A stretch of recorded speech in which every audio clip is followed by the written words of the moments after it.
Hello, Andy. Happy St. Valentine's, even though it isn't. Oh, yeah, true. It was Valentine's Day. It's not, though. It was. It was less memorable than normal because it was on a Monday. Not Does that make a difference? Not in my life, but... You should love someone no matter what day it is. Oh, that's... You know how good that advice is? That is so true. That's good advice? It is. Yeah. It's great. Why does Valentine's Day matter? Doesn't matter. You know what's funny, though? What? Is that... No. I meant...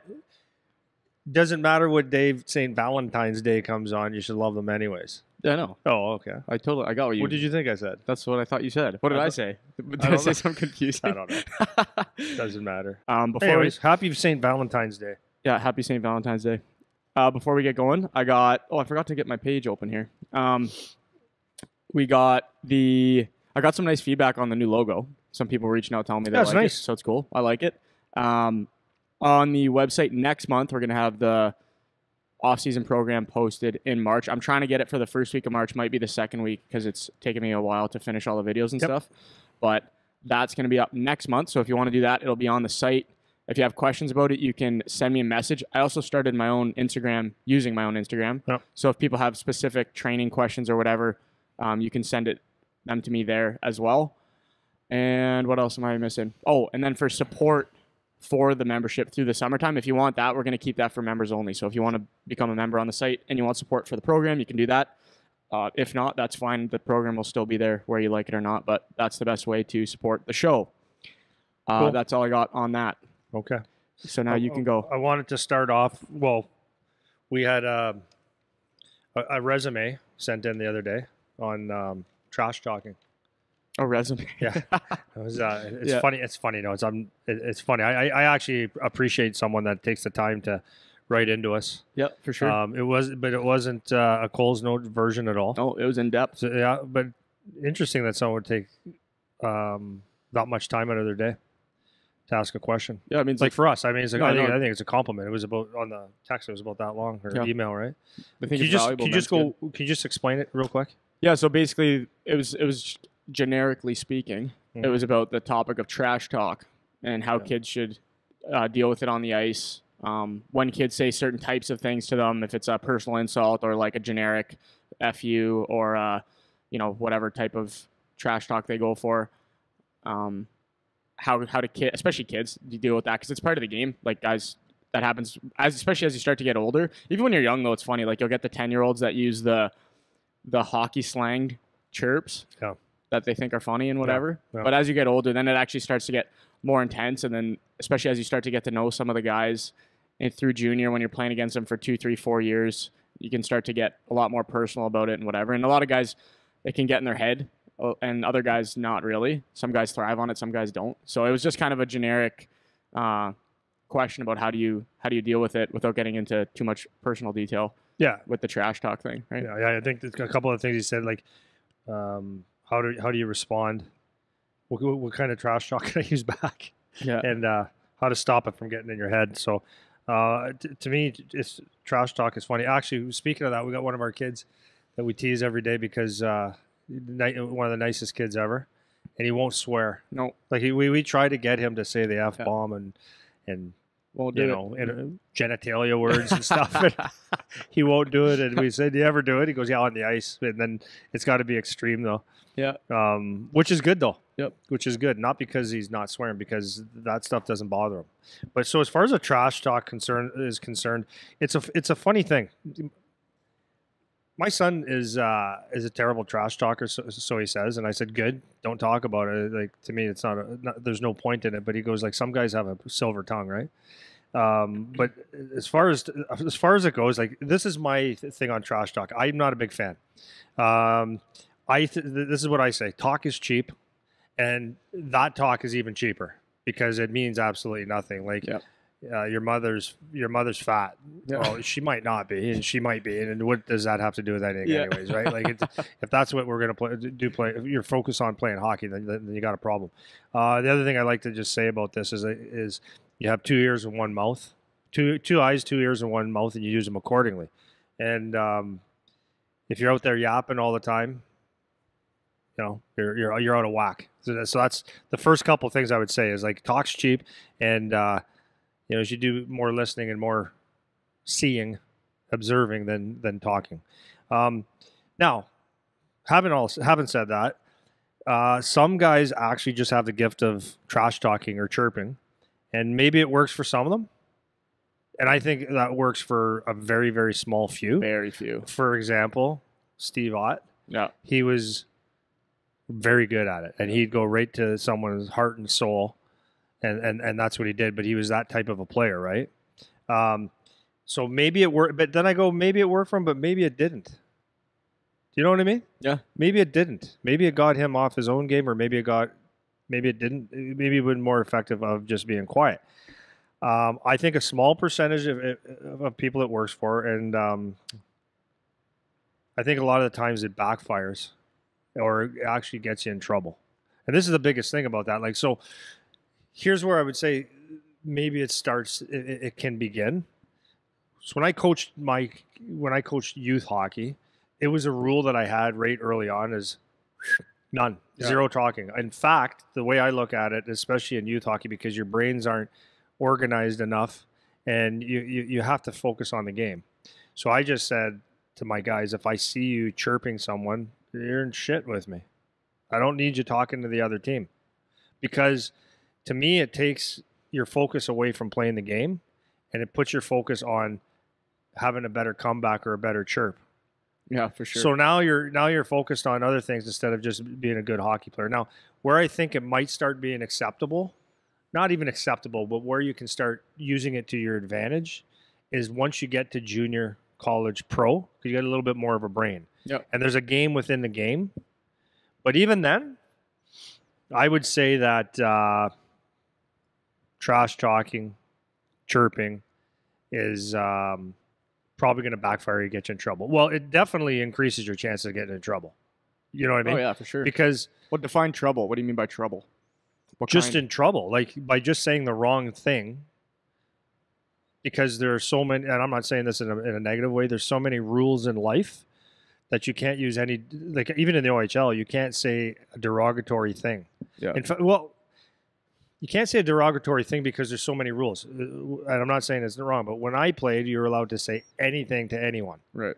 About their mom, their girlfriend, their whatever, Yeah. whatever orientation. Not that you were allowed, but it was... It was you just weren't tolerated. going to get fined. Yeah, there was no fine, there was no suspension, there was no repercussions of just running your mouth off, right? So Dalton Prout was telling me, like when he was playing in San Jose, I'm not going to use the word, but he used a word that sounded like a word. Yeah. And the ref went up to him and he goes, what? But if the ref says, no, that's what you said, that's a racial slur or a derogatory slur, you're non, and it might not have been what you said. Yeah. So my other side of this, before I go any deeper into it, is just in life, sometimes you just want to blurt something out to somebody or you want to say something, but if you step back and just say, if I say this, what are the consequences? Right? Like, I wanted to talk. You kind of held me back on that. I wanted to talk about a couple times over the months how much the COVID thing, rules and stuff, pissed me off. Yeah. And it was like, it's not appropriate. Yeah. Everyone has their feelings. But if I say it, then now you're throwing it out there. You can't take the words back. Right. Yeah. So I just find there's so many times, if you just, like I said, you got your one mouth, two ears, two eyes, use them accordingly. Like, use that when you have to. Well, the other side of it too is then you've mentioned this before because we kind of have talked about this before, but you were saying how it starts to put a target on your back when you're the guy that's always yapping. Yeah. When you play against other teams, and then especially once you get to junior and college, pro, when guys will actually come and ring your bell. Yep. You can start to get into some trouble that way as well. Whereas in minor hockey, nothing's going to happen. Like, a guy tells you he's going to kill you, and it's like, you're not. Yeah. Just shut up. Yeah. But as you start to get older and kids start to get more aggressive, you might get a kid that whacks you in the head with a stick. You could find that. Yeah. That could happen. Happens a lot. So if you just run your mouth and you think there's going to be no consequence of doing that, then you're wrong. Yeah. And you'll find out more as you get older. So it's not. I'm on the same page with you. Like, I don't think it's the right thing to start to make that some kind of focus. Like, I need to get better at trash talking. Like, I just don't think that's necessary. I just say don't speak, because I feel like if I'm focused on playing against you and I have to chirp you, I feel that it takes energy and focus away from me. Mm-hmm. and it may even spark energy in you. Yeah. Why would I want to do that? Right. Right? If I get you upset that you start taking your thing to another level, you just made my day harder. And maybe it works, maybe I hurt your feelings, I don't know. But for the most part, it's just a waste of energy. So I like to say, and I love it, like, what will frustrate anything more? If you're chirping me, what frustrates you more than anything is I don't say anything. I ignore it because you don't matter to me. Your stupid talk does not matter to me. So why am I even going to engage? And furthermore, I'm just going to play. Yeah. I'm going to just do my job and play. So now you could try to get me off my game all you want with your words, but I'm just going to put the puck in the net. I'm going to hit you harder. I'm just going to come out and play and focus on my mission because that's really the only thing that matters. Yeah, I remember that. You know what I mean? I remember that the transition from, because when I played AAA youth hockey, I wasn't really a chirper guy, and then when I got into junior, I started to a little more, but that's because we could actually fight. Yeah, that was the only reason I was down for doing that, because then we can actually fight now. If you keep yapping, we'll fight. Yep. Then I got to college and nobody fought anymore, so then I stopped again. Yeah.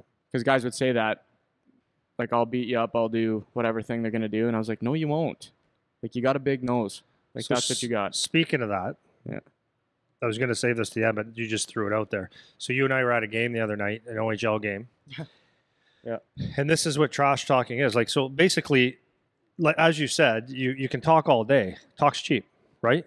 Mm-hmm. I'd rather have you focus on your game and your mission and the task at hand. Mental toughness is focusing on the mission, what you're supposed to do. And whatever a guy says to you has zero value until you choose to give it value to you. Yep, that's right? So if you choose to have someone hurt your feelings and get you upset on their words, then that's on you, but it shouldn't. It doesn't matter. Quiet confidence, get the job done. It's hard to chirp a guy who's performing. So you can chirp me all day. If I put 3 pucks in the net and hit 3 guys and do my job extremely well, what are you going to do, right? So I wouldn't spend too much on a chirp. So we were at that game. Okay, wait. So before you go to that, I want to stick on because I know we're going to start to bleed out of it a bit. If you're the kid that's getting chirped and it's actually bothering you, I would just want you to talk about that a little bit more. So if you're the kid that when guys are chirping you, it's actually getting in your head, or you don't know how to handle it or whatever, just stick on that particular point for a sec. If you're the kid that is getting chirped now and it's actually affecting your life, what's the thoughts on that? I don't have a strategy for that. You have to eliminate it. Yeah. I mean, they're just words. But you have to maybe grasp an understanding that someone's just trying to get you off your game. That's all they're trying to do. Yeah. There's no other reason, right? Yeah. Well, the only thing I would say is if they're chirping a specific, so if they're just telling you to F off or whatever, that should roll right off you. If they're making a personal insult about your family member or whatever, they don't know who you are. So that shouldn't matter either. If they're chirping a particular skill or something that you're not good at, this is where I think kids can actually start to be affected by it, because they'll know they're not good at that thing, and now somebody's pointing it out to them. And all I would say about that is, you're not good at that thing, so you have to get better at that anyways. So it shouldn't be something that hurts your feelings or whatever. It's like, that's something that you need to get better at, so you need to work on that anyways. So regardless of the 3 types of chirp they throw your way, you should be able to either let it roll off, or if it is an actual weakness of yours, you already know. So you have to go work on it. Like, that's what a good chirper does. For sure. Right? Yeah. Like Brad Marchand. What do you think people talk about to him? Like, the first thing they go at is his nose, a big schnoz. 100%. He knows he's got a big nose. Like, okay, so what? Yeah. Can't skate. Well, you have to learn to ignore it. Like, it just doesn't matter. That's my whole point. Yeah. And then, deep down inside, if it bothers you, because a chirp, a chirp that hurts you is because they got the core of you, right? Yeah, that's right. So if someone knows something about you and they get under your skin about that, it's because it's probably true. That's right. Yeah. Right? Yeah. You can't get hurt by something that's not true. Well, in college I used to do that, because after when I figured that no one's actually going to fight when we're playing college now, that's what I would do. I would start chirping like personal things. Like I would try to hurt their feelings. So they'd come at me all mad or whatever. So I'd make fun of their teeth or their hair or something that's obviously not great. Yeah.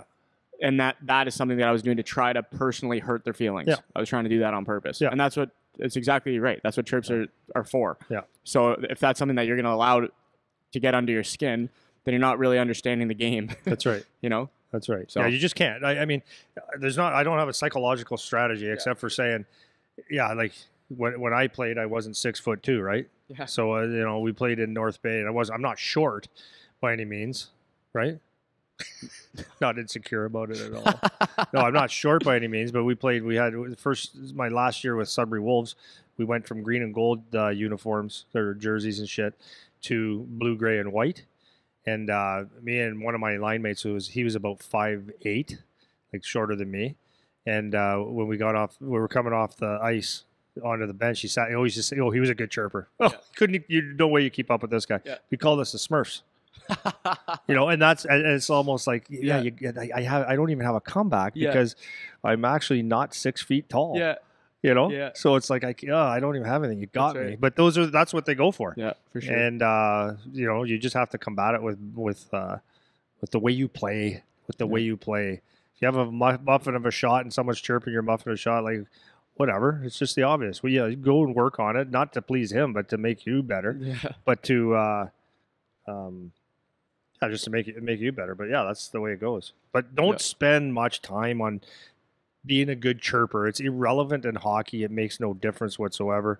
So you're gonna say the OHL game that we were Oh at? yeah, that OHL game. So it was a classic example. Oh yeah. So we're watching, and we were behind the penalty boxes, kind of. No, we were right behind the penalty boxes, and there's a skirmish going on beside the penalty boxes.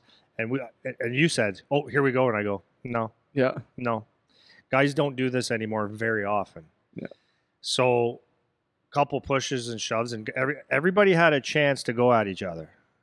And then the refs came in, broke things up, and then as soon as they broke up, started going to the box. Guys are chirping, "I'll kick your ass. I'll kick your ass." No, you won't. Yes, you had your chance. Yeah.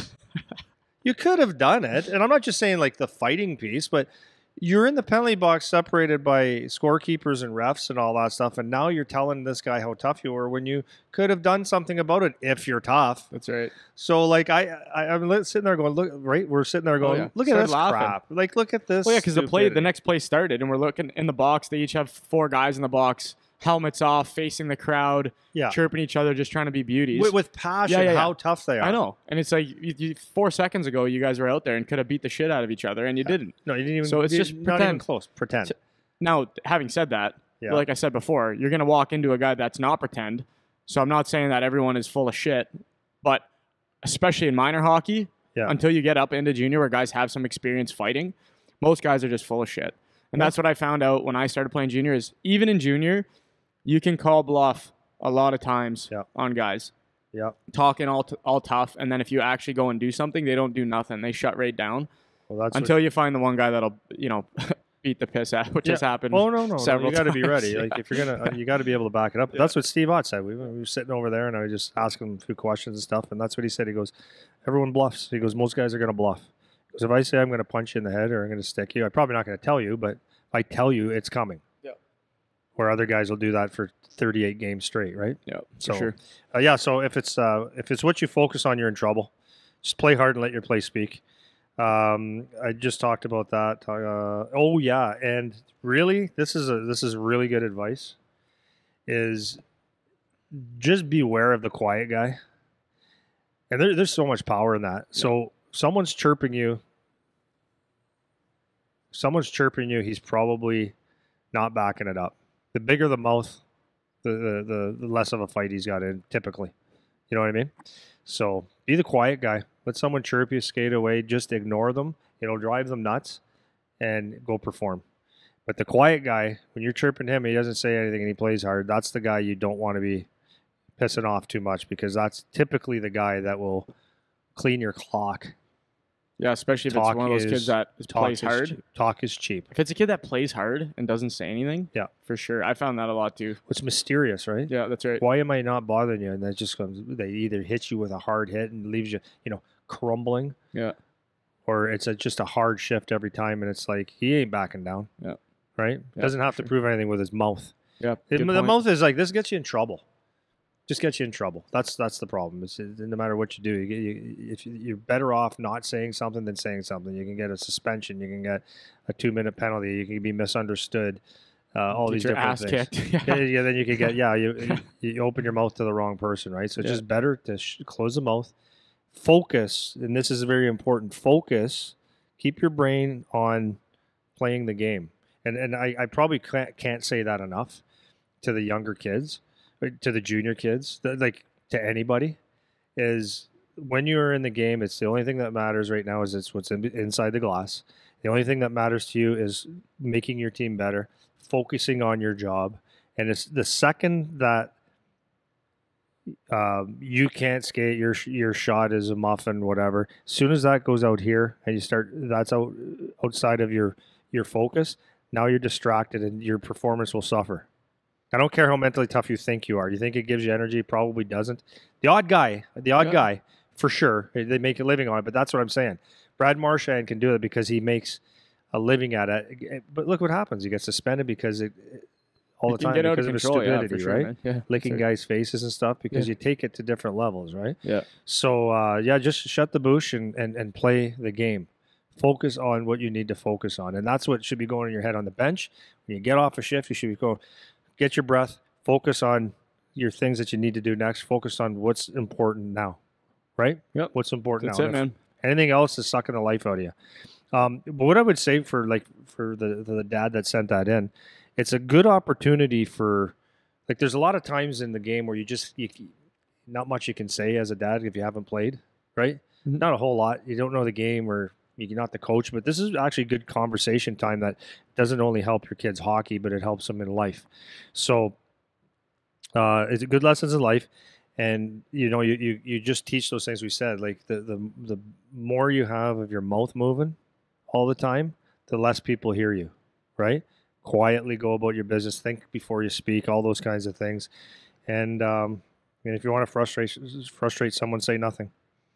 That's all I have to say about this. Yeah, and that's a good point to end on for the parents too, because kids know this. Even if you go to school, or even if you're at work as mom and dad, there's always a guy that just freaking won't shut up. Yeah, and that person it always ends up being a net negative when you go into any situation. Yeah. Very rarely is a guy that's always talking, not annoying to everyone else. So it could be when you're at school in class, or whether you're at work in your job, whatever. There's somebody that just doesn't shut the hell up ever. Yeah. That's actually a problem. Yep. Now, there's a time and a place that I'm not saying you can never speak, obviously, but the way that you speak and how much you do it and when you do it, it's oftentimes, even when you run across someone who's a really great leader, a lot of times there'll be someone who's a little bit more quiet, but when they speak, everybody listens. Yeah. Kind of thing. It's not always just the guy that's talking. So the little lessons like that's a good point to end on for that topic. And then I'm going to go one more because I always have to go one more. Yep. But like, you apply this to life. Like, I can't tell you how many times I thought I was with somebody just having a conversation and I said something with no ill intent, or maybe there was, like, maybe that guy bugs me. And that person went out and said it got out. Yeah. And it's like, well, I didn't mean it like that. Like, if you would have just not said it, you can't, like mommy always says, if you have nothing nice to say, don't say it at all. But we have mouths, and it's like it can destroy you, right? Or it could help you if you use it in a positive way. But if you just think before you speak and ask, is there any consequences for me saying this? You might not. It'll save you trouble, right? It'll save you a lot of trouble. Definitely. Cool. So that's that. And then, so what I wanted to talk about next, like, it was very ironic. So we were going to talk. What made you come up with the recipe for it? It was just like conversations with people? Well, we were talking. I can get into. I was talking to the guy at the at the rink. Do you want to tell that story, or do you want to? You go ahead. So the other day, not at the rink, just some guy. Yeah. So the other day, we had a guy come in, and he comes in to shoot the shit. Sometimes we were just talking, and his kid is young and plays AAA. Yeah. And we were just getting into the whole conversation about development, especially as when the kids are young, moving up through hockey, and what the best strategy is to get the most out of hockey. And we're yapping back and forth, and he's talking about some of these kids who are so good at the 10, 11, 12-year-old age, and it seems like they have a leg up, and they're doing the right things, and they're going to all these different skates and places and tournaments, and they're getting invitations to do special things and all this kind of stuff. And we ended up talking about his kid and how his kid's a lot more subtle. He's good at his position, but he's not flashy. And he made a comment that, you know, that's not the stuff that gets you noticed. And a lot of people think that. Yeah. A lot of people think that. And this is in the context of the age that we're talking about, because obviously flashy stuff can get you noticed. I'm not saying that it doesn't get you noticed. But when you're young, a lot of times what I find is the best players are mostly the kids that have some early advantage in some respect. So the kid might be the biggest or the fastest skater or have the best shot or hit puberty early or whatever their advantage is over the rest of the since kids. They're 2 yeah, and they're right? 8 years old and they're pretty comfortable. Exactly, right? Yeah. So developmentally, there's a lot of variables when you're a kid because the development gaps are so big depending on the age and where you're at and how much experience you have and all that kind of stuff. So he was saying that, you know, this isn't the stuff that gets you noticed. And I was saying, if your kid knows how to play hockey properly, that is what's going to get him noticed when he's older, when it actually matters. Yeah. So just because your kid is the biggest or the fastest or can raise the puck first, of course you're going to score all the goals and you're going to look like you're the best player on the ice. But that doesn't mean you know how to play hockey. Having a skill that's just elite relative to the rest of your group, that's something that can make you look like you're the best guy on the ice, and you are for that time. Yeah. But that doesn't mean you know how to play the game properly. Yeah. And it's a much better strategy to learn how to play the game properly so that when things even out around 14, 15, 16, and everyone can skate and everyone has a hard shot and everyone knows how to play a different type of competitive game because now they're older, now that stuff is going to start to make you stand out because you actually know how to have stick on puck and break plays up and turn pucks over and make a good first pass and shoot with some intention when you're shooting. Because you'll see, like, some of these kids, if you have the best shot ever, for example, when you're 10, if you can go raise the puck, you'll score every shot. But when you're 13 or 14 and you raise the puck every shot, well, a lot of times it's the goalie's just going to glove it and it's nothing. So that 30, 40, 50 goal kid when he's 10 is now a 0, 5, 10 goal kid when he's 14. And now he's not the best anymore and he doesn't know how to play properly. Yeah. So that was the context of our conversation. Yeah.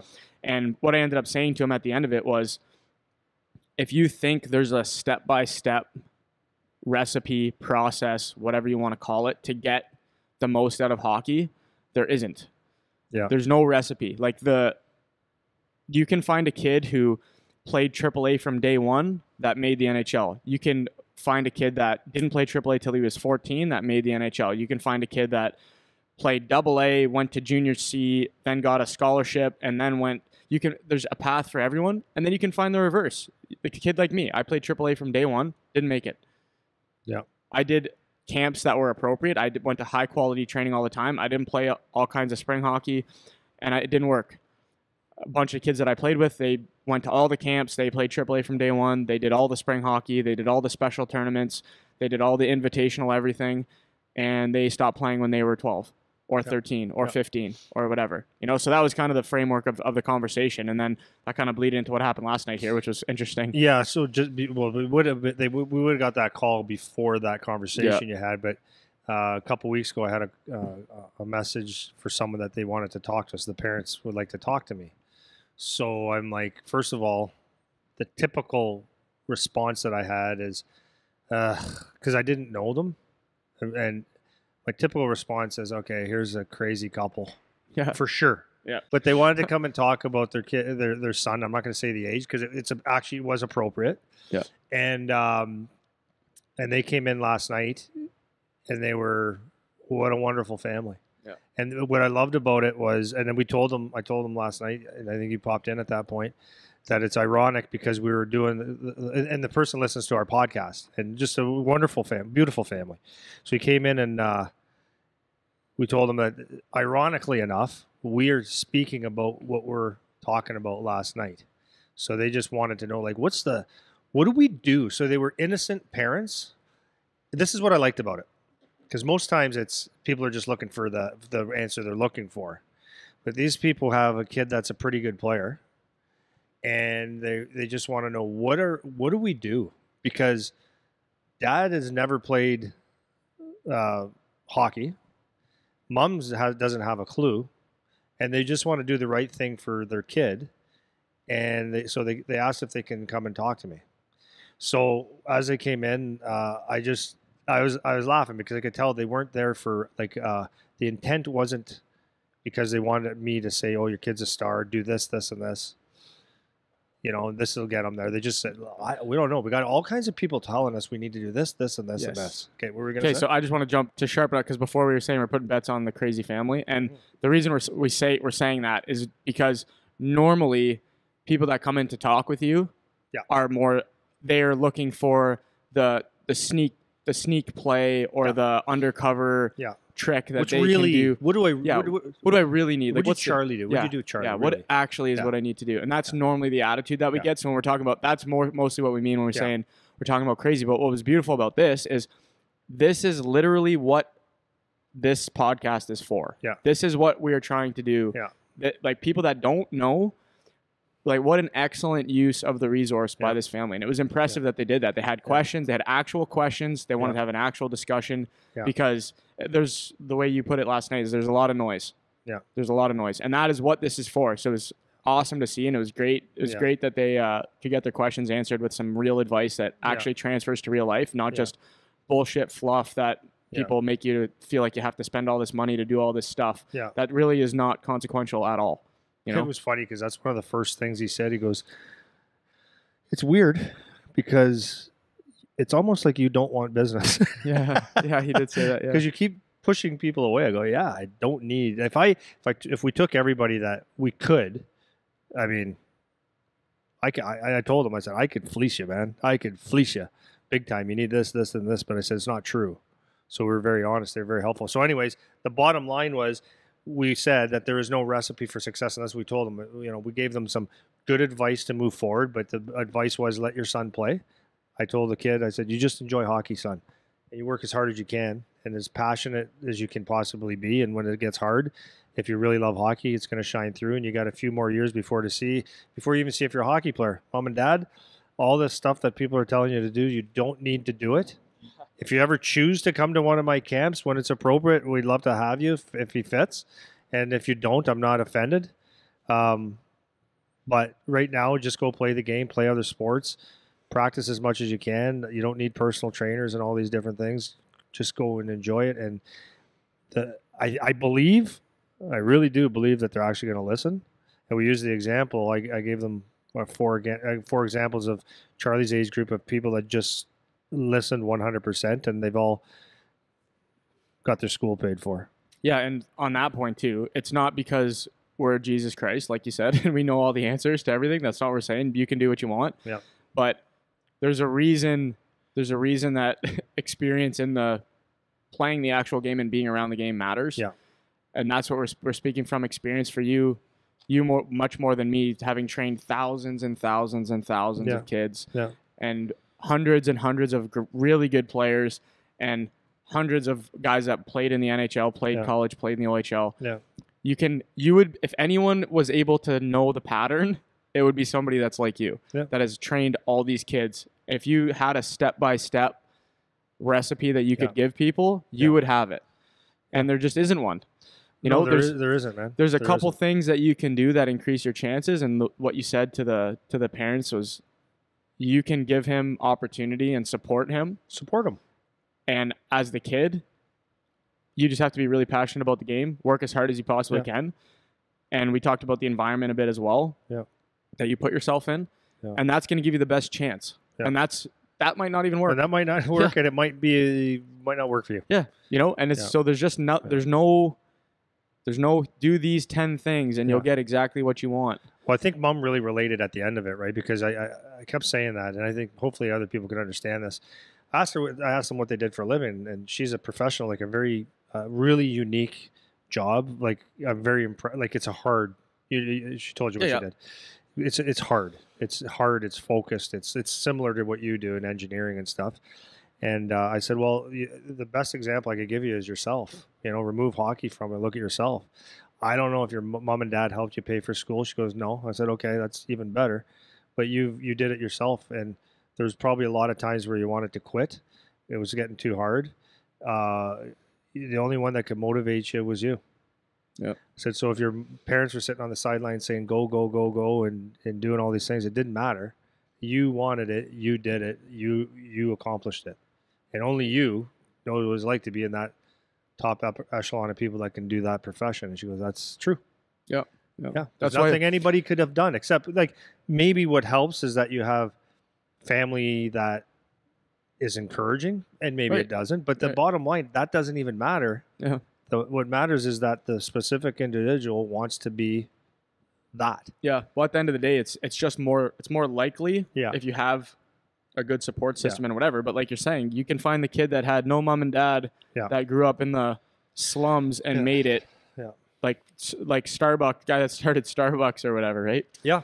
Grew up on the other side of the tracks and made it work. Yep. And obviously that's an extreme example. He was hungry, man. But he was hungry. And then you can find the same guy that was born in the slums that tried to do it and didn't. That's right.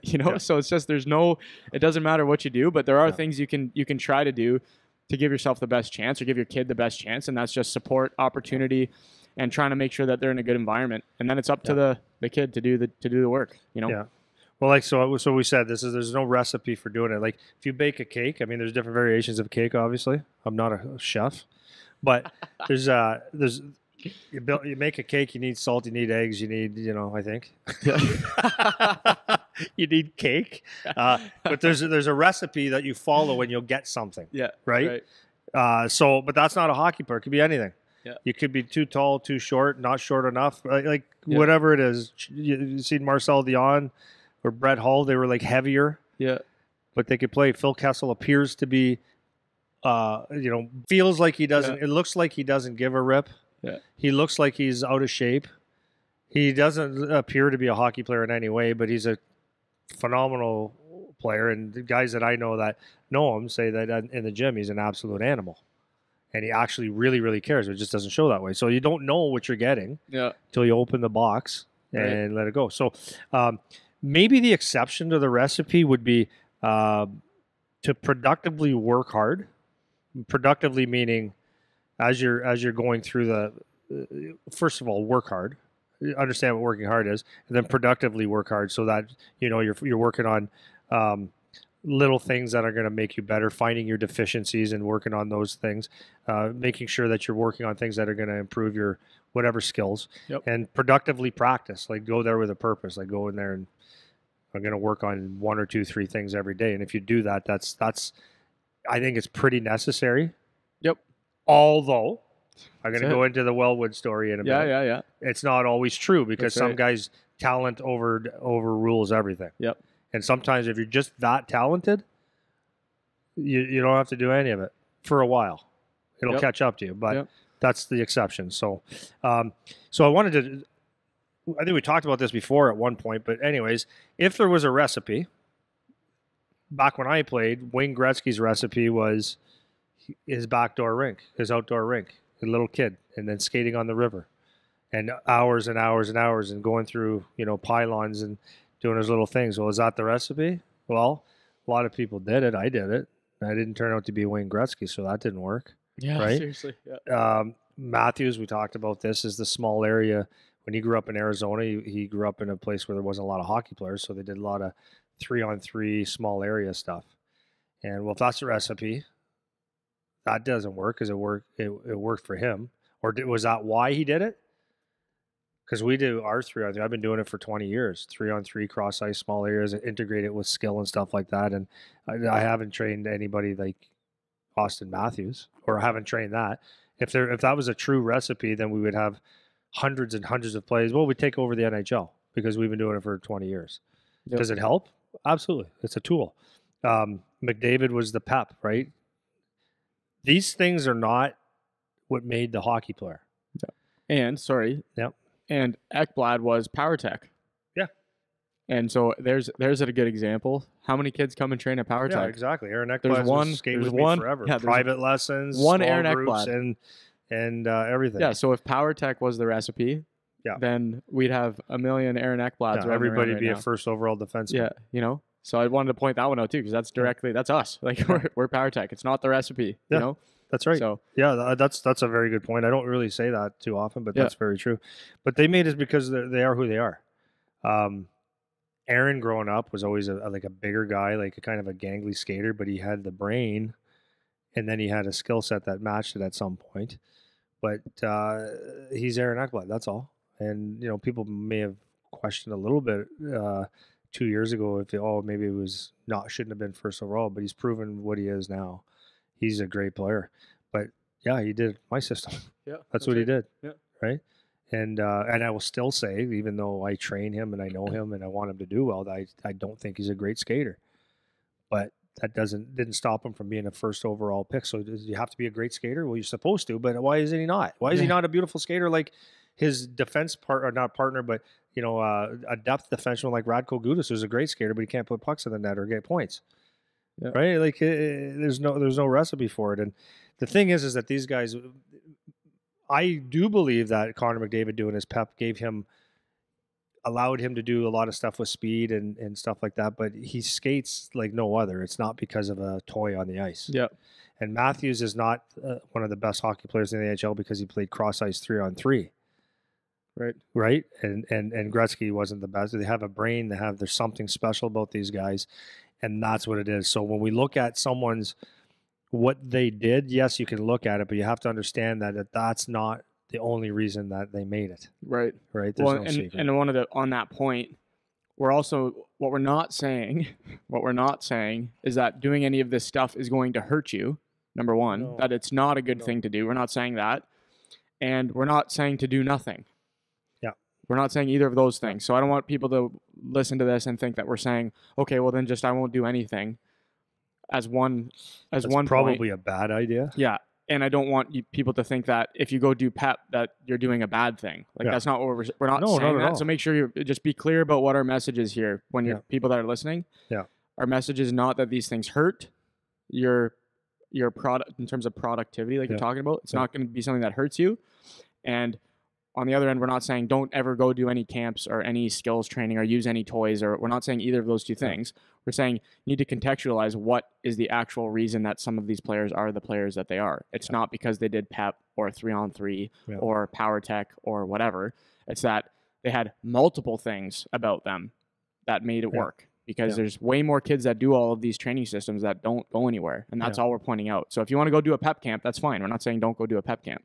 Yeah. But don't think that that's going to be the reason that you turn into Connor McDavid or whatever. Let's just take three of these things, okay?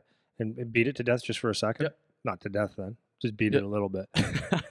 If you put actual thought into PEP, or let's not call it PEP, let's say PEP, or just stick handling, that type of stick handling, you pylons or whatever toys are on the ice, jump through, stick through, a little bit of pattern and stuff. If you were to train only that, then you would have no knowledge of how to play hockey. That's right. You would be good until guys can keep up to you and angle you off and hit you, and any systems are put in place, because that shows you how to skate through things fast, right? That's what you're doing. So if that's all you did, you'd be probably good at that until you're not. Yep. Right? If you only played cross ice 3-on-3 in small area games, then you wouldn't understand how plays develop, and you'd probably be pretty good in tight. But when you're not in tight or without the puck, then what? Right? That's a bigger ice. Yep. Right? And if you only went in your backyard rink like Gretzky as a little kid, then you're not getting enough skating, right? So obviously, what my point is that if you focus on one thing and one thing only, and you put your faith into one system like that, then you're not benefiting from what true hockey is. So I think if this is a side note now, I think if you look at like a development model for yourself, you've got to be able to, you should work on your skating, and I did a thing on that. There's all kinds of different skating, your quickness, your agility, your transitions, your speed, all those different things, your turning. So you should be able to stick handle with speed, tight areas, loopy stuff, right? You should understand how to play the game. So all your training should incorporate something like that. Mm-hmm. Having said that, when you're 6 or 12 or 10, it's probably not important to understand the game as a whole, like putting specific skills into games. Mm-hmm. It's probably more important just to have good feels for the puck and stuff. Yeah. But once you get to 12, 13, 14, the game becomes like more of a chess match, or you have to understand the game to make you a better player. Then you want to include, how do I do, whatever. How do I execute a 3-on-2 and a 2-on-1 or a back check? That's what makes you a better player. So yeah, well, the key on that is the things being game transferable. And this is another thing as a side note to your side note. Sometimes when people will call sometimes and when they talk to me about what their kids are doing, a lot of them go to different places to do different camps and stuff like that. And they'll say it to me a little bit defensively or reluctantly because they know that we also run camps for things. Yeah, I get it. And that, they think that this person's better at one thing or the other thing or whatever. And that's totally fine. Yeah. Like, you should be going and trying different things. Yeah. That's fine.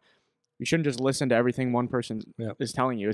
And we're included in that. If you think we have all the right answers, you should be questioning what we say and go figure out what actually works. Yeah.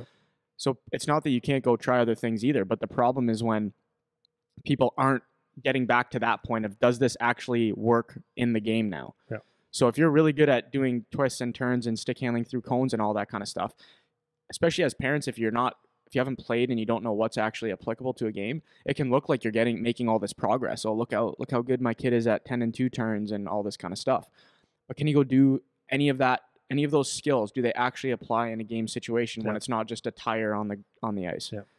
And this is that's what ends up separating us here when kids get older, is because they come here and we actually put them and we teach them in a system through the summer to apply skills in a position where they can actually use it in a game. Yeah, 100%. So that's what is important about all this type of stuff. It's whether you're going to use pep or 3-on-3 or whatever. Yeah. As mom and dad or as the player, even, you need to ask yourself, do I get to use these skills I'm learning in a game at some point? So if you're someone who's weak at stick handling, you obviously have to go work on your stick handling. But at a certain point, it needs to be introduced back into a game setting. Otherwise, you'll never be able to apply the skills you're learning. And you can go do your cones till you're 16, and you'll never see any result on the ice because you haven't learned how to apply any of it in the game. Yeah. So there's 100%. Side note to your side note. No, that's exactly what I was trying to say. Mm-hmm. Sometimes you say things better than I do, and that's good. I appreciate it. So another thing, the recipe is not, like, this is where people think that is really important. I can't tell you how many people said, like, what kind of skates? What do you think of these skates? What do you think of this stick? What it's not is having the best skates or stick. It's just not.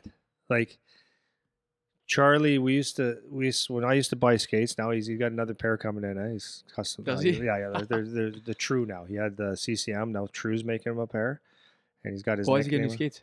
Just because he can. Yeah, because he can. And cool. And he goes, these are nice, Dad. These are nice. But anyways, he's earned that now. Yeah, for sure. I wasn't as a dad because I played. Like, this is what we have to remember. Like, people argue with me, right? Yeah. Well, why? I'm looking at the Bauer, comparing to the CCM. The CCM's got the jet speed, rebound, double rebound, triple reflex, rocket ships on the back that extra light, springy tongue. There's a title this long to make you skate better. Yeah. Right. I used to when Charlie was a kid. Well, up until he got drafted, we would go, and we'd go to Brandy's. Yep. Graham, can I get the last year's model of that? So let's say they're $800 skates or $1,000 skates. Last year's model, 2 levels down or 1 level down. So the $1,000 skate would cost me $300, right? In the $300, what it didn't have is it didn't have the thick tongue and the plastic this, and didn't have all the fancy stuff. There's no difference in the skate, except they probably will break down a little bit quicker, but there's a good chance he's growing out of those skates anyways. Right. And so anyways, I saved myself at least $500 every time I bought a pair of skates, and it didn't matter. Right. It just didn't matter. And if you want to say, no, it does matter that you need the best quality skate, no, it doesn't, because all you have to do is go 10 years back, take a kid 10 years ago, so someone, let's say 26 years old now, your age, what were your skates like 10 years ago? Oh, Jeez, I don't even know. Yeah, I know. That's my point. Yeah. And you go 10 years back and 10 years back, and you got my skates. Yeah. That's when I came out when they came out with tuck blades for the first time. I think I was in Pee Wee. We used to have the steel blades, man, the tubes. Yeah. That's how old I am. But when they came out, it was the coolest thing, but they've improved. But I can put on a pair of Bauer 100s from old days, and they're a little heavier stuff. I will still skate extremely well. Yeah. It's not the skate. Yep. Right? So people get caught up in that. That's not what it is. It's not the stick that gives you the extra, it's lighter. It's got this technology. It's got a hole in the middle, all this stuff. I do feel like if you have a good stick, it helps your shooting, like a light weighted stick, like properly weighted. Yep. I think it can't help, but it's not making you. If you don't have a good shot, it doesn't matter anyways. Yep. If you have hands like bricks, it doesn't matter anyways. So a funny story is Eric Wellwood. So if anybody doesn't know the name Eric Wellwood and his brother Kyle have both skated with me, both played in the NHL. Two polar opposites. I'm going to go into that after. Anyways, Eric was never played, speaking of the recipe, played in the NHL. Remember that. He played right here in this arena. It was A hockey till he was in Bantam. Once he went to so he went here and he was scoring 100 some goals every year. Like 100 and whatever. He'd get 3, 4, 5 goals a game. Probably one of the fastest skaters in the world, and I'm not just saying that to say it. Yeah, like you take anybody in the NHL, Eric Well was that fast. Yep. And so, anyways, he went to play Bantam hockey, played AAA. Guess what happened? He was the top scorer in the league automatically. But when I'd go on the ice with him, he'd go, "Look at these!" Like he'd joke around. He was a cocky little shit, eh? Yeah. And he was small. Yeah. And he goes, "Look at these guys. They're just stupid idiots. Like, look at my stick, coach." So he'd have like a piece of wood where everyone had the new technology, right? Old skates, old stuff. His dad wouldn't do it. I'm not spending money on that. And he goes, he loved it though. He loved it because look at these guys. They're spoiled rotten. And I'm the best they player. Can't keep up to me, man. I'm the best player. Yeah, he was like cocky about it, but he would outscore him. So then he gets drafted in the OHL, blah, blah, blah, blah, blah. But he used to laugh. Yeah. Him and his brother never had the good equipment, just like I did with my son. Like my son had a little bit of advantage because of some of my connections through the sport, but I didn't care about that. But anyways, that's not what it is. Wait. Are you going to move on? Because I was, but go ahead. Just let me stay on the equipment for a second. So, because in a past podcast, we were talking about the cost of hockey and how that's a real limiting factor now. It's because it's making it an elitist thing, how expensive things are. And in that podcast, I want to make sure this is clear because we were saying how having good equipment actually does matter. So, but there's a level and there's an age. So the reason when we're talking about it here and you're saying it doesn't matter, the reason the difference is that we're talking about in the ages when you're young, like a $300 pair of skates is still expensive, right? Oh yeah. We're saying you don't need the $1,000 pair of skates. No. $300 is still expensive. So our point still stands is that hockey's expensive and the equipment's a pain in the ass. So, but now in the context of using equipment that you are playing hockey, if you get the top model skates when you're 10, it doesn't matter. If you get 2 years, and I was like this too. I didn't have my first composite stick until I was like 13 or 14, and it was a Vic Velocity. Does anyone know the brand Vic? No. They're about $8. Yeah, right. So that was my first one, and then my second one was the Steve Yzerman stick. Yeah. Like he came out with a composite 2-piece stick idea. or whatever. I know. Those are my first 2 sticks. I didn't use the Synergy. I didn't use the Synthesis, the Z Bubble. Those were the big ones when I was a kid. I didn't use any of those. Stealth came out when I was a little bit older. But I didn't use any of those until I was 13, 14, 15. Could actually shoot now, and now the better stick actually was helpful. Yeah. But even skates, I never got the top pair of skates. So I just want to make that point clear is the difference between those two conversations we were having. So people don't say, well, you said equipment doesn't matter. Now you're saying it matters.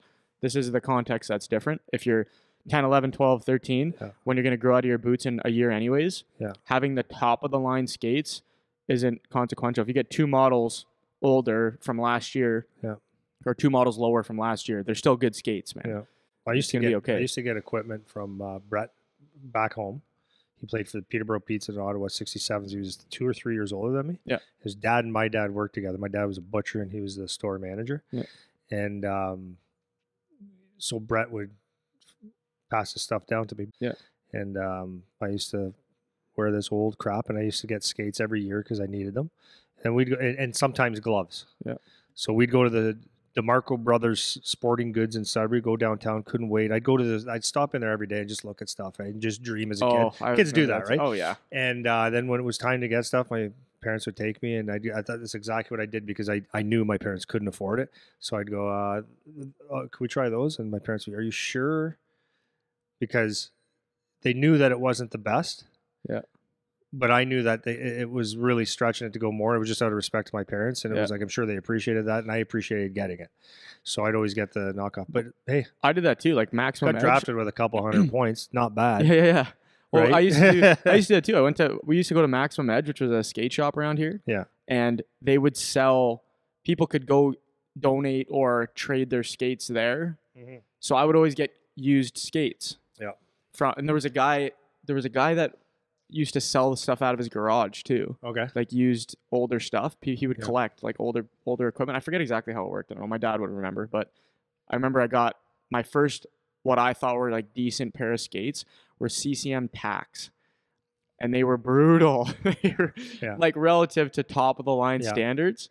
But I didn't know at the time. I was like, yeah, these are cool. They're good. They're new. Like these are, you know. And this is something that kind of proud that I stuck by this, because I could have spoiled the shit out of my kid. Yeah, for sure. Like, for example, like my wife would say, and I was saying that to the couple last night, I said, you know, even as a dad that's been playing hockey since he's 2, since coached, played, and trained all these guys, you think you know. And there was a point where my wife was like, well, don't you, all the other kids got to play spring hockey. Do you want to he should have the opportunity. And I went, maybe I am denying him something, like, because you get caught up in it, right? And I said, no. Because those kids were playing for Team Canada, which is not Team Canada, and all the new equipment and stuff. And my point, I kind of got off tangent there, but my point of that is, like, when my son got drafted, like, I told him, if you're going to go play hockey in Europe, it's because someone's paying you to do it, not me. You know, that's what a lot of the spring hockey did, right? Mm. I'm not paying you to have a pretend Canada jersey. You earn that. You get to go, and I'll be the first one to watch, right?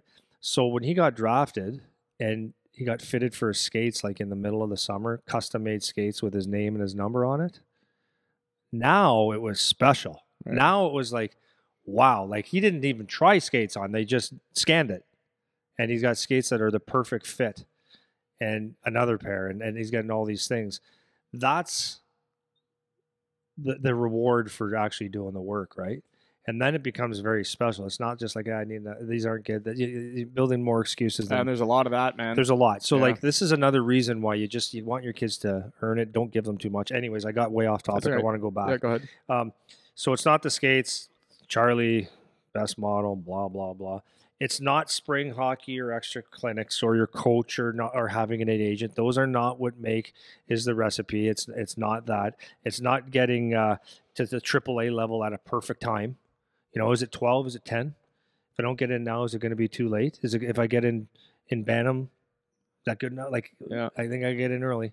Coach needs to be the best coach. I got to go where the best coach is. This stuff does not matter. Mm. You know what I mean? What it is about, it's about you. It's about you loving the game. It's about you competing. It's about doing whatever it takes, despite having, is it despite or in spite? Despite having the best equipment, the best coach, the best circumstances, all the amenities that you could ever want. It's not that. It's not a perfect world. It's not the way it is. It's about you wanting to do it, learning, improving, being your best, and doing whatever it takes, whatever that means. And you know what you're doing, having the desire and doing all those things I just said, the love, the compete, the doing whatever it takes, the learning, the improving, the practice properly, the thinking about all that kind of stuff, working out, doing extra runs, all this stuff. Even when you do all that, it still might not be your time. It might not come as early as you want. You might have to keep at it till you're 22 instead of 12, right? So that's the part that is going to help you make it. There's no other reason, no other thing. It's not having the perfect parents. It's about you. It's just strictly about you, how bad you want it. Yep. And then if you have talent, or I don't want to say it that way, you have to have a certain level of talent to get to move on. Mm-hmm. Yeah. Do you have anything to add to that? I want to talk about a little bit about the parents, because you've mentioned a bunch of different examples there of agents and spring hockey and all this stuff.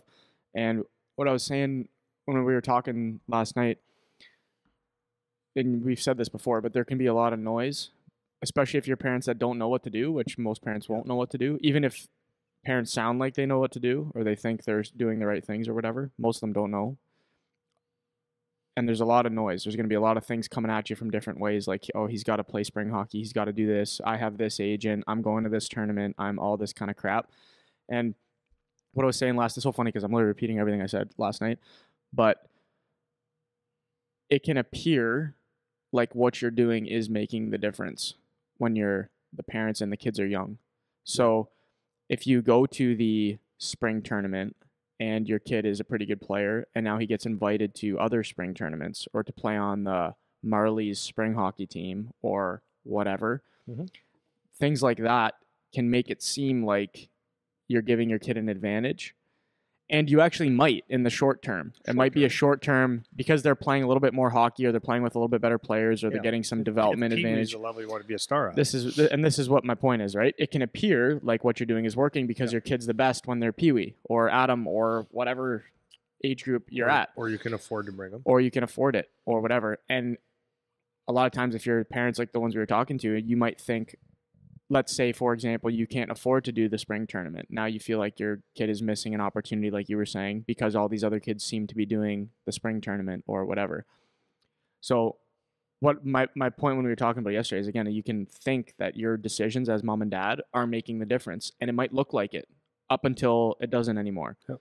So you talked about this a few episodes ago, I think, is that when Charlie moved away playing in the OHL, you now have no more input.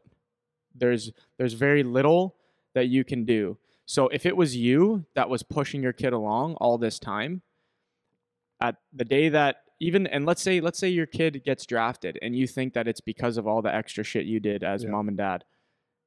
Now it still doesn't matter now. So he's 15, 16, he's going to move away or he won't make it or whatever. You can't help him. Nothing you can do. There's nothing you can do. So now what is actually inside your kid now? That's actually what's going to come out. Yeah. So if you paid for all the great equipment and you paid for all the extra tournaments and extra training and all this stuff, and it seemed like you were getting ahead for those 5 years of minor hockey, 6 years of minor hockey, it's still going to come to an end when they hit that draft year age group. Yep. Because even now we see the kids that didn't get drafted last year that are now playing midget or that didn't even make the midget team or whatever. They're all going to start over the next 2 years now. They're going to all drop like flies. All of them are going to be done playing hockey, and there's going to be 2, 3, 4 kids that are still left playing of that age group. 100%. So all those spring hockey tournaments, all that extra training, all the extra money, all this crap turned out to not matter. Even though at the time it seemed like the dad whose kid was going to all the tournaments was the thing to do. That was the move. You needed to be doing that. And it's just not true. Yeah. So I just want to point that out again, because you can, again, like I said at the start, you can find the kid that did all the spring tournaments that made it and went and played in the OHL and played in the NHL. You can find the kid that did all the spring tournaments and didn't get shit and quit when they were 17. Yeah. You know, and that just does not matter. So don't get caught up. If you're the reasonable parents, like the ones we were talking to yesterday, and you're just genuinely wondering, what am I supposed to be doing right now? Don't let the noise of everything that's going around deter you or think that you're making a mistake. There's no mistake. There's no consequential decision that you're making when they're 12 or 13 or whatever about spring hockey or any of that. And again, just like when we were talking about the pep stuff, I'm not saying you can't go do that stuff. If it's within your means, you can afford it. You want to pay for an extra camp or pay to go to a spring hockey tournament or whatever. Yeah, it's good. That's fine. That's fine. But don't get caught up. Yeah, don't get caught up. That's all I wanted to. Well, that's the biggest thing, is you get caught up. Before we go for a pee break, and come back, I just wanted to finish on this one part about the no recipe. So we're going to go back to the Wellwood house. Yeah. Okay. So this is what we mean about, like, if you think you're doing everything right as a parent, there's no recipe. So Kyle Wellwood, first round pick to the Belleville Bulls, smaller guy, 5'9". Okay. The way he played hockey was like when he was a youth, I guess. I didn't see him when he was a youth because I wasn't around here. I guess it was, he had the puck all game and went. And in fact, when we had discussions, so what's really stood out with him is he had pretty good skill. Him and I would do a lot of one-on-one stuff, right? He had pretty good, like very good skill. Looked like he never tried because he didn't. He didn't work hard. Like, and Kyle, you're listening to this right now, you'll laugh at this, but he did not work hard. Didn't care. Mm-hmm. But his skill level was very good. His give a shit meter was very low. His attitude was, I don't care. But when he wanted to, and his brain was extremely high. So the game was slow to him. So what he did as a kid, his dad told him, don't pass. Well, you don't tell a kid that. If I heard a guy, if anybody heard someone tell their kid, don't pass, you'd lose it on that guy because your kid's on that team, right? Don't pass. So I said, what was the reasoning for that? It was because he said, don't pass until you absolutely have to. I said, okay, tell me why. He goes, well, actually benefited me. Now, don't take this. This is not the way you want to play, but for him, it worked. Yeah. he had to learn to have a panic threshold of giving up the puck. Like he just learned that I could keep it. He started to learn I can keep it longer than I want, and it benefited him. He ended up being an OHL scoring champion. Then he played. I forget the exact amount of years. He did not work hard, but he still played, let's say, 7 to 8 years in the NHL. Toronto, Arizona, Winnipeg, San Jose. Okay, amazing. But it was and World Juniors, all that stuff. Amazing hockey player, but always was the knock on him is, my God, he doesn't care. He just doesn't try. That was Kyle Wellwood. Yeah. Right? And then when he went to the NHL, he found his money and he found places to put it. And he played in Europe and put his money away. And he doesn't care about hockey. He loves it.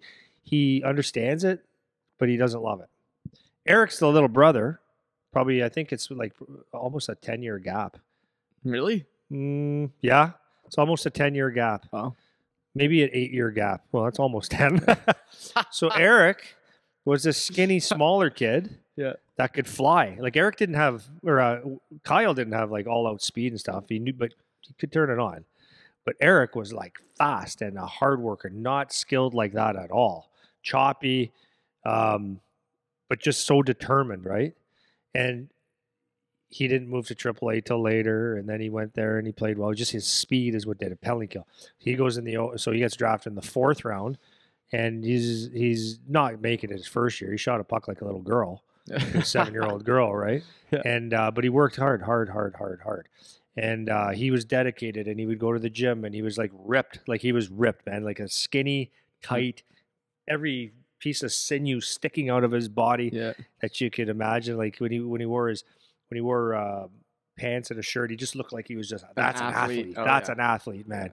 And it was all about hard work. And then he made it his 2nd year. He never played one power play in 3-4 years in the OHL. Was on the best OHL Still scored 30 goals a year, but that was all on 5-on-5. Penalty kill, doing the hard minutes. And he got drafted his last possible year in the 6th or 7th round of Philadelphia. Then he goes out and plays. Makes the Philadelphia Flyers, and then he severs his ankle in a game, and that's the career ender. Yeah.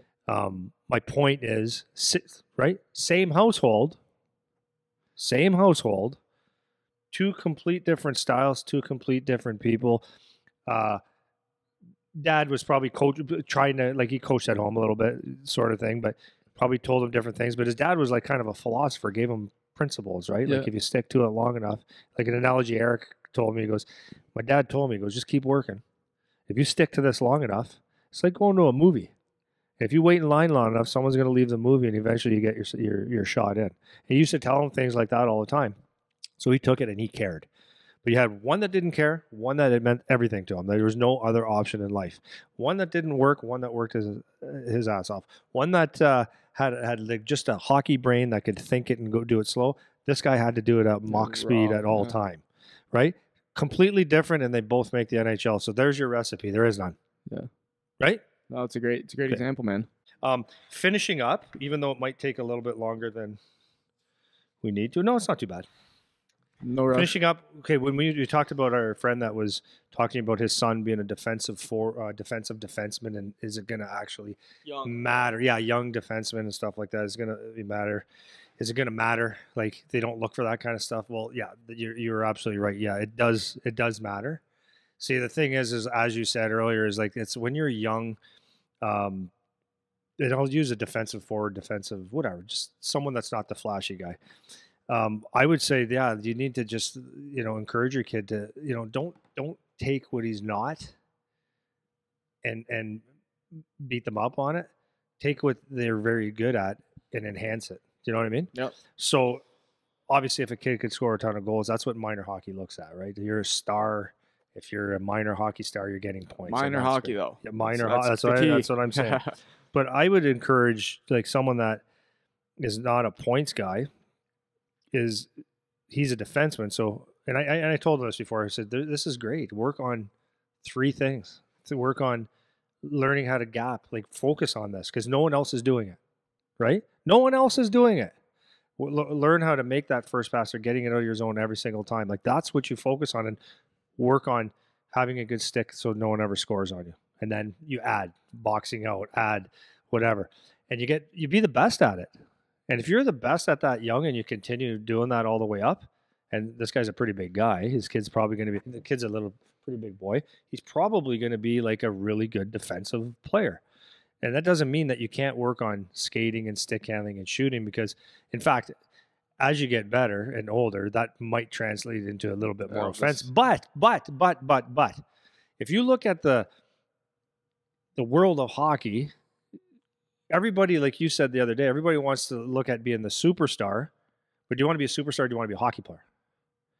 Most of you aren't going to be a superstar. So someone that's a defensive, like, isn't a natural point getter, the little things in hockey that aren't getting all the glory all the time are going to be the things that actually going to be your benefit as a 15, 16, 17, 25-year-old, 30-year-old. That's what's actually going to be what they need. Mm-hmm. Right? Yep. So work on your mobility, still work on your skating and shooting and stuff like that, but work on your defensive side, your mobility, not getting scored on, and your value will go through the roof at some point. Yeah, so that point that I made the other day, I forgot that I said that, actually. I want to touch on that again. Yeah. People, this is the question that most kids need to answer for themselves. Yeah. Is, do you want to be a hockey player, or do you want the prestige, glory, and notoriety that comes with being a superstar?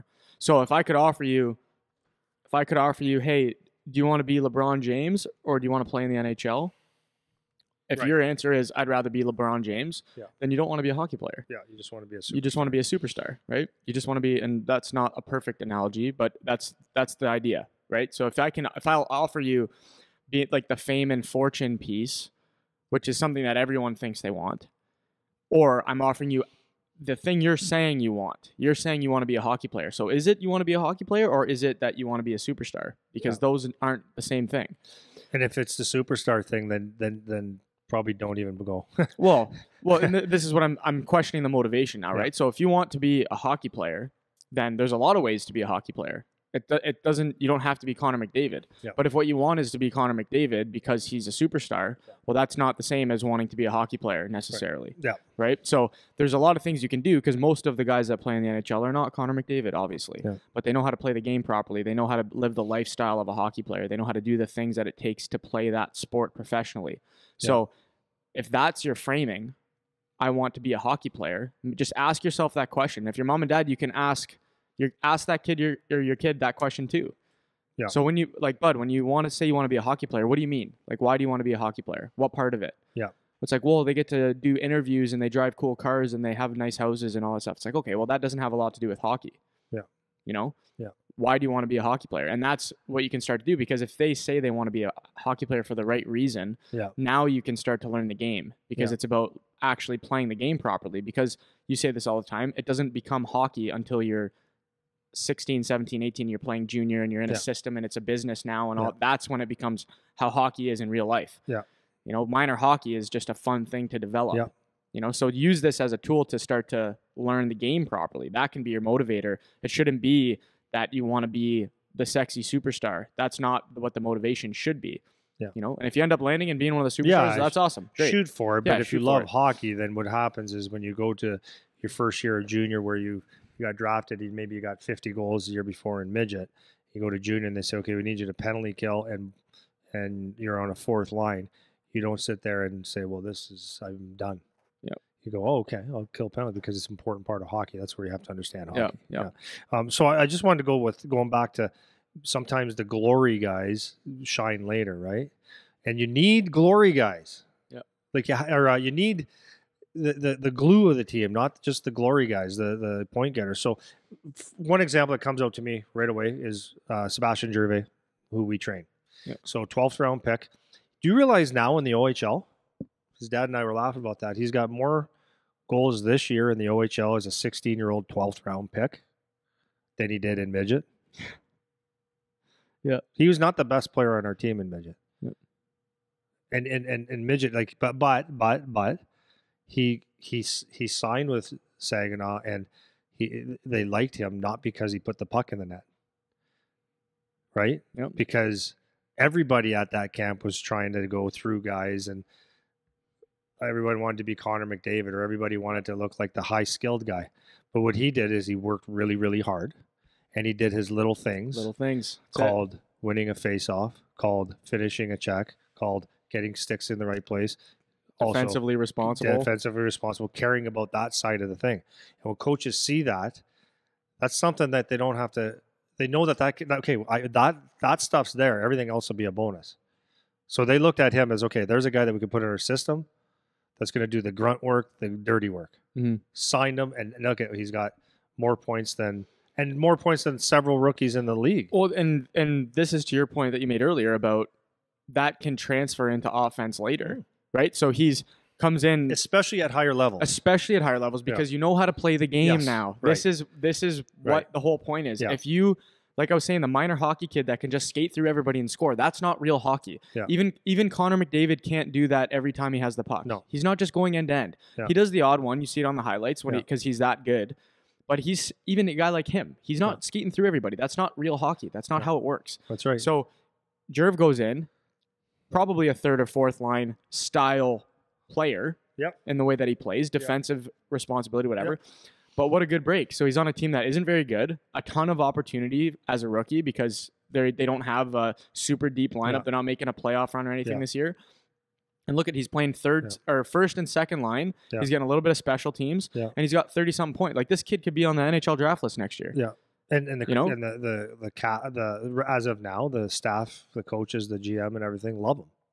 That's right, because he's coachable. He listens. He does his job. He does what he's supposed to do. He's outperforming many people right now, and he tries to do the right things, man. Yeah, so that was an example that just sticks out to me, and it's like, I guarantee you, not that I've ever asked anybody this because I don't want to go there, but if I was to sit down with people that played on Charlie and Jerv's team in midget and Bantam, if they said I'd get their real opinion, they would sit there and go, I don't know how he made it, and my son didn't. I guarantee you that. And there would probably be three people. Maybe I'm taking a stab at it, but for sure there'd be 2-3 people that say, I don't know how he made it, and I didn't. Guaranteed. Yep. But what they don't understand is that he been doing these. He always is a team first guy ever since I've known him. We talked about this team for 3 first. years, He cared more. If he got 3 goals and they lost, he would honestly, truly care that the team lost more than he scored 3 goals. Yeah, be worried about filling the bottles before the game. Yeah, he would take care of the team. So all those things are rewarding him right now, and if he continues, then that's gonna. I'm sure it's gonna help him. I look at Charlie's team. Okay, so the Guelph Storm. At the end of the day, they have Pastajov and they have Zilkin that are offensive guys and stuff like that, right? You need those guys. You have to have them. But at the trade deadline, they went out and got the 3 overagers are all mostly I shouldn't say Guy is. So they got Ashton Reeser, 6'4", hard to play against. Mm-hmm. A big body that he's like. I remember playing against those guys, and it's like they may not even be talented enough, but they're just in your freaking way. Yeah. And I'm not saying he's not talented. I'm just thinking of that big they're in the guy way. that was just like you go around and their stick is always there and they're in your way and it hurts. They can reach dot to dot. Yeah, yeah. And it's just like they're in your way and they're heavy and they're just hard to play against. He doesn't get points, man. Like, he's not doing anything fancy. In fact, if you don't really watch, if you're not really paying attention, you go, oh, there's a big guy on that team. I don't know his name. You might not see him, but he's so important to the team, right? There's Saprika that came on their team. He was a later addition, right? And he added that jam and that leadership too. It's like he's got some skill, but it's the same thing. He's not out there to get points, but you need that guy, and it's like so valuable. Those are and Walker, right? He's on that team, and he's like, for the first couple of years, he was just like defensive, like kill penalties, and not just right, not just. I don't mean it that way, but like if you don't have that guy, like, you can't expect your top scorer to have penalty kill like that. You don't win. Right. So the point is, and then Braden Guy that they just got on their team, he's a leader, and it's the same thing. Now there's a guy that finishes every hit, pretty much. He'll if you need some fight, like a scrap, he'll get in one. He's going to put some pucks in it. Does a little bit of everything, but he's not a 50-goal scorer guy. No. So when the parents are coming up through the ranks and watching your kid, because they're not getting the points, it doesn't matter. This is just a little bit of proof, just in my small little circle of Charlie's team and Jerv, that later it'll come out that you're a hockey player. And so anyways, that's that. And just to show you in the NHL, I just use a couple examples. I start off with Florida because I train Aaron Ekblad. So there's Aaron Ekblad, but on the other side, on the other end of the spectrum, there's Radko Gudas. So you got Aaron Ekblad that runs a power play. That is the offensive guy. You can still shut down and stuff like that because he's a superstar. But you can't have all Aaron Ekblads or else you'd lose. So you need a guy like Radko Gudas that can defend and is tough and will smash people to offset Aaron Ekblad. Yeah, and then you go down the list. You got Huberdeau and Barkov that are there to get you your points and run power plays. And then you got Ryan Lomberg to check. And the thing is with all these guys is Ekblad makes $8 million, Gudas makes 1 or 2, right? The guy still gets paid, man. Yeah. You still get paid, right? Tampa, you got Stamkos and Kucherov and Braden Point. Those are guys that you're getting your points. That's who's going to get your points. Hedman, Sergachev, right? On the D side, you got Sergachev and Hedman, and I can't even go. Cernak maybe is a D. You ever heard of him? No, but he's very valuable on their team. Yeah. Right? It always offsets, right? You got McDavid and Draisaitl, but then you need Cassian to go hit guys into penalty kill and block shots and hurt themselves. Yeah. Right? And Derek Ryan, who you've never heard of, right? But he's on the Edmonton Oilers. Yeah. Or Devin Shore, who you don't know who that is, right? Yep. Because they're glue guys, but they're still making a ton of money. Yeah. Right? And the point is minor hockey emphasizes points, but scouts are not stupid. Right? They're not stupid. The managers aren't stupid. They're looking for more than that. If you're not a point guy, be excellent at what you're doing. Mm-hmm. So last thing I'm going to wrap up with on this is that I think 1 second. I was just reading in Jordan Peterson book the other day is about in his second book, he was talking about how people look at being at the bottom of the totem pole as negative and they complain and they just don't see any meaning in it. He was using an example of a waiter, and the waiter said, "I read one of your books and it said to take." Yeah, you're starting where you're starting and take it very seriously because it opens doors. You're doing the right thing. You have to start where you start.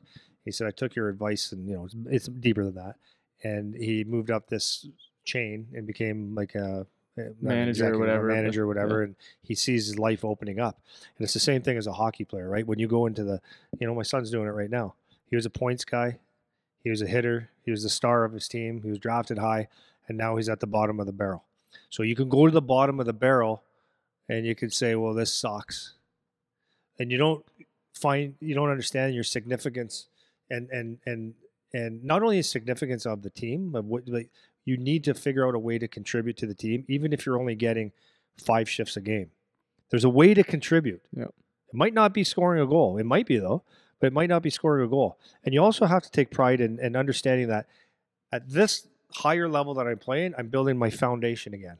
And I need to do it excellent. I can't just do it half-assed and say, okay, next year's a different year. Let's get the hell out of here and move on. No. You take the foundation and you build. You're not the most important guy on my team right now. Or I'm not the most important guy on my team right now. So I've got to make myself important. So I know that, okay, he's not counting on me to score. So he's probably counting on me not to get scored on. He's probably counting on me to develop, like getting pucks out, like the basics of hockey, good forechecks. Maybe if I hit a few guys, that might add something to the team. Maybe if I see someone get run a little bit, maybe I can tune the guy up and that'll bring value to my team. But if you sit there and whine and complain and say, this just sucks, I don't want to be a first year guy, I can't wait till next year because then it's going to be better, then I can get my goals again, you're missing the whole point. And then 2, 3, 4 years down the road, when you're not playing in the NHL because you complained and you didn't actually understand your foundation and how important that is, then you complain about not playing the NHL, how the world was against you, didn't have the right coach, they didn't use me properly, and everybody in the world is stupid. Well, sometimes it's not everybody else, sometimes it's you. Yep. Do you know what I mean? Yeah, so, for sure. So be the best at it. Like, and I told that to my son. You be the best fourth liner that you can be. Mm-hmm. And maybe you'll get to the third, but if you don't get to the third or second line, it doesn't matter. Be the best fourth liner, because if you are the best fourth liner on your team, you may end up being the best fourth liner in the OHL. and you might be your role for the rest of your life might be in the NHL as a fourth liner. Not bad. Yeah, not bad. You know, for sure. But now, and if you take being the best fourth liner you could possibly be, a good young, energetic guy that improves and improves, well, then you probably are going to move up. But now you made yourself more valuable because now you can play on the first line or the second line, on the power play, on the penalty kill, shutdown minutes, overtime minutes, 4-on-4, 3-on, whatever. Yep. And it's very, very important. So, yeah. So in youth hockey, people tend to forget being great at 10, 12, 14. It's not necessarily going to translate to being a good junior or a good pro. Some people are just physically mature, as you said, bigger, faster, stronger. Everything evens out. Goalies aren't as good. So we were talking about that with a couple last night. Charlie used to, when he was in Adam, he got a couple because he had a good shot, really good shot. He scored a couple goals from center ice, and one was an overtime goal, won the game. It's not a real goal though. Yeah, people were like, "Whoa, he can shoot." This guy's no, he's not got a good shot. That shot from just inside the red line. The goalie's this tall. Yeah, and it's not a real goal. Right. At the time, it was the best thing ever, but it's not a real goal. So if you take those highlight moments and actually say that's what a hockey player is, it's not. And in youth hockey, a lot of times you're playing against watered down hockey, right? So yeah, if you're a really good player and you're playing against, okay, let's just say, I don't know. No, if you're playing against if you're a guy going in the draft year and you're like a top 3 round pick, let's say, and you're playing against a team that has one guy rated in the 7th round possibly and no one else really rated, well, it's not really a competition. Yeah. Right, you're playing against watered down players that you'll never play with against. Yeah. So. Well, the one thing I want to stick before you finish there is you were talking about how minor hockey focuses on points too. What? Minor hockey, the focus is always on points. Like that goal wasn't a real goal. No, it wasn't a real goal. So you got to keep in context the actually playing hockey properly when all things are even. That's what when real hockey starts, is when all things are even developmentally. The kids are all in the same ballpark. That's when hockey actually starts to be hockey. Or you're at the bottom of the barrel. Yeah, no, right. But all I'm saying is that when, like Charlie, if he goes on against the first line for the London Knights, that line is better than their line, but they can still hang in the conversation. Yep. It's not like they're out of their realm or anything, right? Yep. So that's when hockey starts to be hockey. Yep. When everything evens out after all the boys hit puberty, everyone's growing at the same rate now, and that's what it's about as you get older. But the emphasis on points when you're young, we got 2 kids that we got the news about them. I want to share it so bad, but I gotta wait. Gotta wait till it's official. But these guys, if you looked at their points, so they're getting recruited by all kinds of teams, and they don't even have a point a game in their league right now. Yeah, they don't even have a point. One of them might have a point a game. The other one is definitely under a point a game. So if you look at these guys just on paper, you're just like, what do we have to look at here? Yeah. Like, they're not doing anything that's spectacular. Yeah. And it's just to your points about the scouts. Like, they're not dumb, man. When they come to watch, they're not just looking for points. They're looking can they play? Can they actually play the game properly? And then they can project their development, all that kind of stuff. So it's important to keep that context.